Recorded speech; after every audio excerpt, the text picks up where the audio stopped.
Bismillahirrahmanirrahim. Assalamualaikum warahmatullahi wabarakatuh.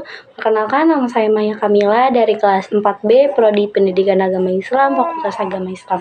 Di sini saya akan memenuhi tugas UTS dari hadis Tarbawi, yaitu tentang kepemimpinan perempuan menurut perspektif hadis.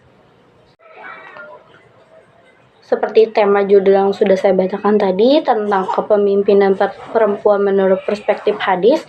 Lalu kemudian di sini ada hadisnya yang berbunyi Haddatsana Utsman bin Haisami haddatsana Aufun an Hasani an Abi Bakratan qala laqad naf'ani Allahu bi kalimatil ayyamal jamal. Qala lamma balaghan nabiyya sallallahu alaihi wasallam an Farisan Malku ibnuhu Kisran qala lan yufliha qaumu walam amruhum mar'atan. Selanjutnya ada terjemahan hadisnya, yaitu menceritakan kepada kami, Utsman bin Al-Haisam menceritakan kepada kami, Auf dari Al-Hasan dari Abu Bakar berkata, Allah telah memberiku manfaat dengan kalimat yang aku dengar dari Rasulullah Shallallahu Alaihi Wasallam pada perang Unta.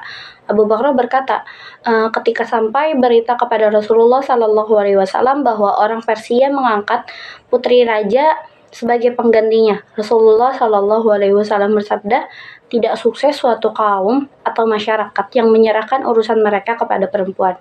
Hadis riwayat Al-Bukhari. Selanjutnya ada penjelasan hadis. Dari penggalan hadis, laqad nafa'aniya Allah bi kalimatin sami'tuha. Penggalan tersebut bermakna memberikan hikmah kepadaku pada saat perang Jamal atau perang Unta dengan ucapan yang telah aku dengar dari Rasulullah Sallallahu Alaihi Wasallam. Kata ayam menurut gramatika bahasa Arab berdistribusi secara semantik dengan verbal nafa'ani, bukan dengan verbal sami'tuha. Secara qat'i ia telah mendengar hal itu sebelum peristiwa perang Unta. Redaksi Ba'da Makitu an Al-Haqqa bin Ashabi Al-Jamal.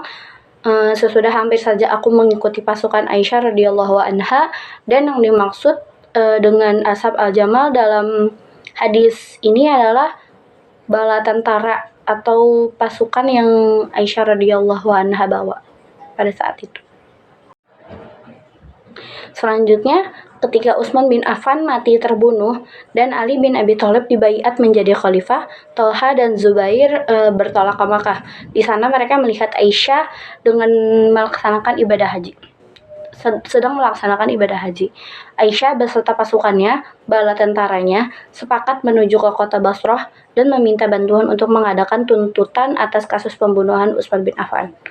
Berita ini sampai kepada Ali dan beliau keluar menghadapi pasukan Aisyah, hingga kemudian terjadilah peristiwa yang dikenal dengan Perang Jamal. Istilah Jamal sendiri yang berarti unta dinisbahkan atau merujuk kepada unta yang dikendarai oleh Aisyah radhiyallahu anha dalam sebuah tanduk yang menyeru penduduk negeri untuk menuntut perbaikan.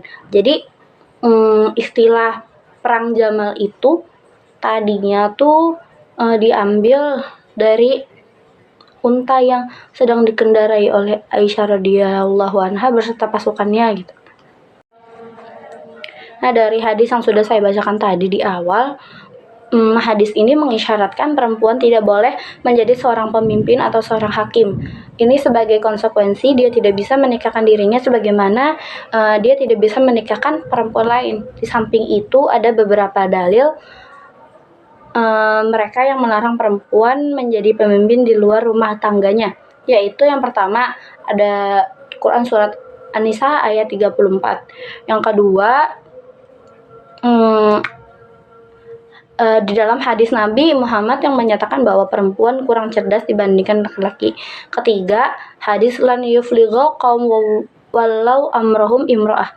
Ketiga dalil tersebut saling mempunyai keterkaitan dalam memperkuat argumentasi ketidakbolehan perempuan memegang kepemimpinan.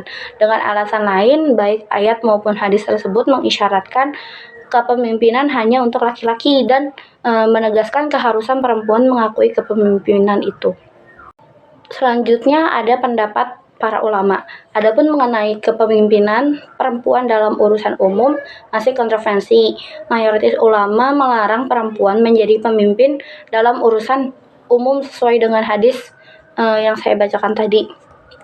Nah, tapi di lain pihak ada juga ulama yang membolehkan perempuan untuk menjadi pemimpin di luar rumah tangganya, karena Al-Quran memberi isyarat perempuan pun bisa menjadi pemimpin, bukan hanya laki-laki. Oleh karena itu, sebagian ulama membolehkan kepemimpinan perempuan secara umum jika mereka memiliki kemampuan untuk melaksanakan amanah tersebut. Di samping itu, mereka juga memiliki kriteria-kriteria dan syarat-syarat sebagai seorang pemimpin. Jadi ketika perempuan ingin tetap kekeh menjadi seorang pemimpin, dia harus memenuhi beberapa kriteria-kriterianya.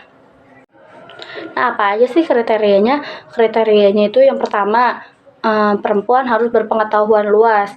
Yang kedua, perempuan harus memiliki kemampuan berpikir secara konsepsional. Yang ketiga, kemampuan mengidentifikasi hal-hal yang strategis.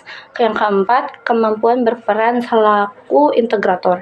Yang kelima, objektif dalam menghadapi dan memperlakukan bawahan. Keenam, cara bertindak dan berpikir harus rasional. Ketujuh, pola dan gaya hidup yang dapat dijadikan teladan. Kedelapan, keterbukaan terhadap bawahan tanpa melupakan adanya hierarki yang berlaku. 9. Gaya kepemimpinan yang demokratis. Dan yang ke-10, penasihat yang bijaksana. Terakhir, hikmah yang bisa kita ambil yaitu yang pertama ada kesetaraan, kepemimpinan yang bijaksana, ketiga ada pemimpin sebagai pelayan, dan yang keempat ada keberagaman dalam kepemimpinan. Apa sih kesetaraan? Dari hadis-hadis Nabi Muhammad menegaskan kesetaraan antara laki-laki dan perempuan dalam hal tanggung jawab dan peran dalam masyarakat. Oleh karena itu, pendidikan kepemimpinan perempuan penting untuk memastikan bahwa mereka memiliki kesempatan yang sama untuk berkembang dan berkontribusi. Jadi sesuai dengan pendapat para ulama, ada ulama yang membolehkan perempuan menjadi seorang pemimpin, dan ada juga ulama yang melarang perempuan menjadi pemimpin. Nah, ulama yang memperbolehkan perempuan menjadi pemimpin ini menyebutkan bahwa juga ada kriteria-kriteria yang harus dijalani oleh perempuan tersebut gitu. Jadi nggak asal menjadi seorang pemimpin aja. Yang kedua ada pemimpin yang bijaksana. Hadis-hadis juga menekankan pentingnya kepemimpinan yang bijaksana dan adil. Pendidikan kepemimpinan perempuan dapat membantu mereka memahami hal-hal seperti keadilan, kebijaksanaan, dan integritas yang diperlukan dalam memimpin dengan baik. Selanjutnya ada keberagaman dalam kepemimpinan. Pendidikan kepemimpinan perempuan dapat membantu menumbuhkan kepercayaan diri dan keterampilan yang diperlukan oleh pemimpin dalam berbagai konteks. Sekian penjelasan dari saya tentang kepemimpinan perempuan dalam perspektif hadis. Kurang lebihnya saya mohon maaf. Wassalamualaikum warahmatullahi wabarakatuh.